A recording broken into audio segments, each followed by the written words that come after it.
Greetings everyone and welcome to Agrestal Vestige, where we are vested in all things Agrestal. Today we're going to be reviewing another blended Scotch whiskey, this time Glengarry.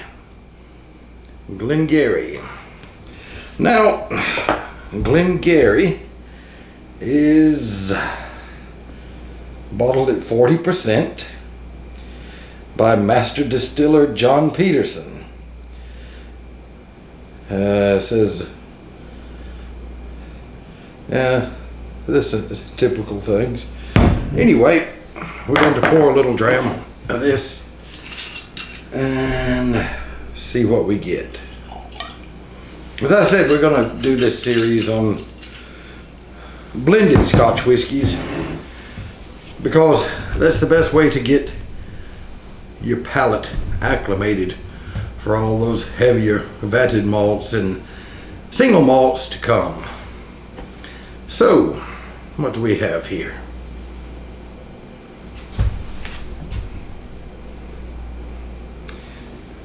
I mean, it's not dark, but I do think there's a bit of the E150 coloring added, and I'm sure it's chill filtered and all that as well.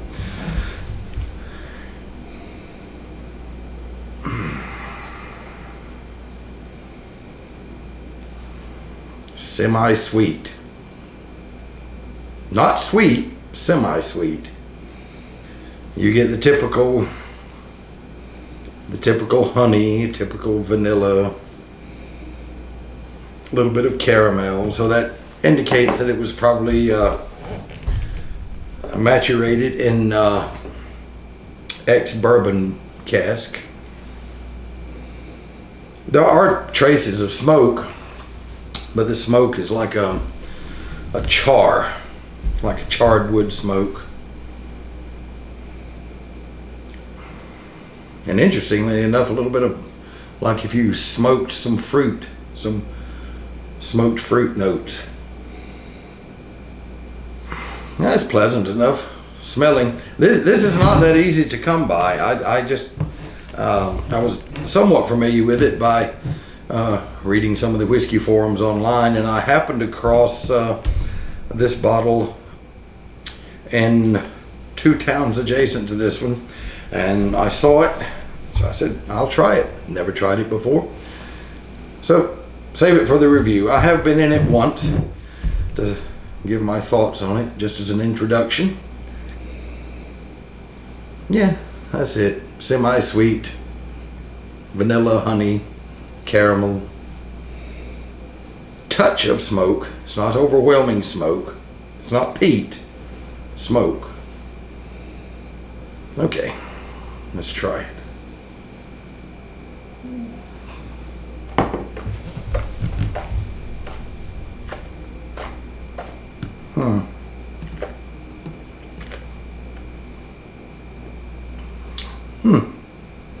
That's interesting. The smoke is a little bit more pronounced on the palate, but it's not that char smoke. It's more like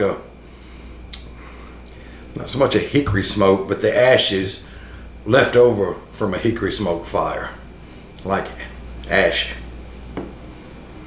fire ash.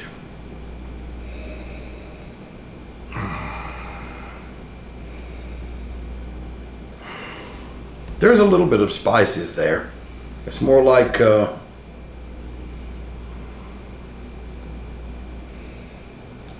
it's more like a pepper though, like peppery spice. They're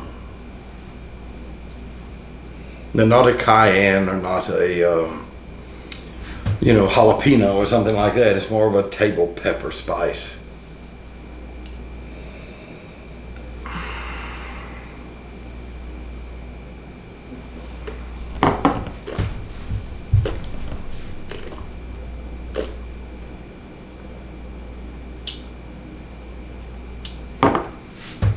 It's a little bit oily tasting, actually. It does have some legs on the glass running down, but they run down rather swiftly, but they don't just completely drop. like a lot of blended Scotch whiskies. So it is a little bit of oil in there.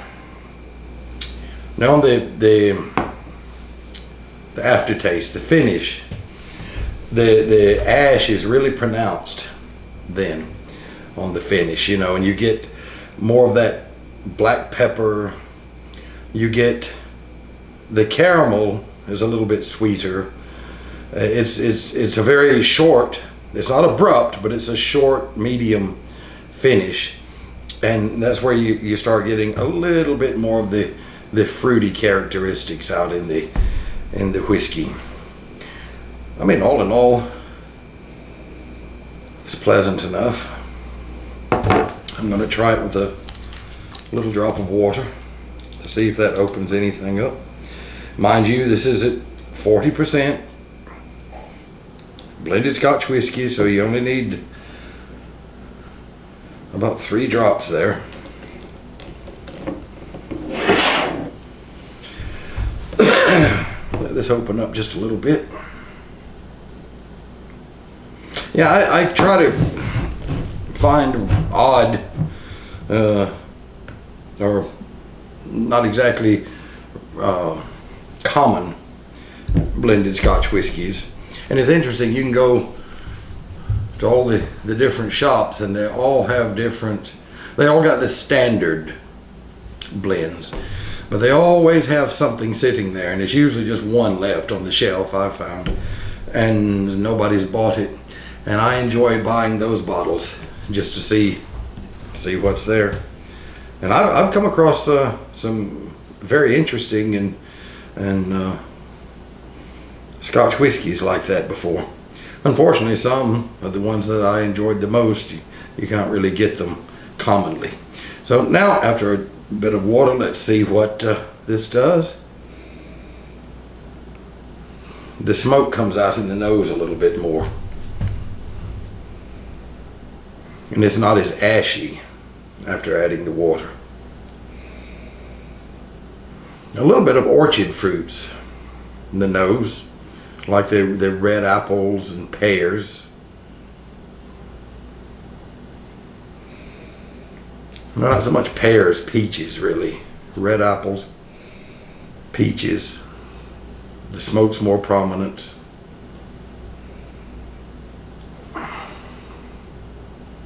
That fruitiness on the nose has went down since adding the water.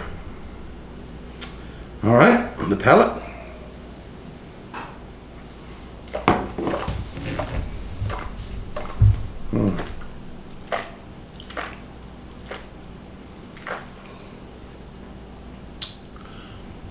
You're getting more of that pepper, more of undefinable type cooking spices.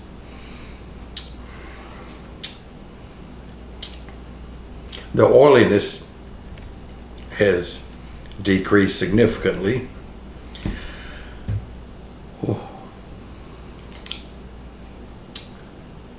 The smoke is about the same on the palate as it was before adding the water.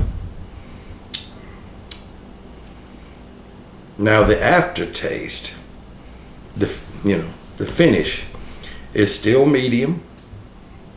It doesn't just drop off, but it's still there, and it's more of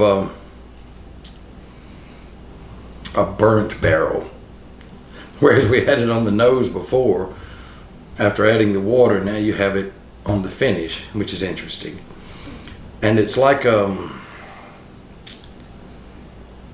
finish, you got the caramel there again, and you know, like the sweetness, but it's almost like a salted caramel, like salted sweets. Anyway, it's not a bad dram for a cheap enough blended Scotch whiskey. You can get this at most stores for around $18 to $20, euros, pounds, depending on where you're located. So that's quite a accessible price point. As far as rating,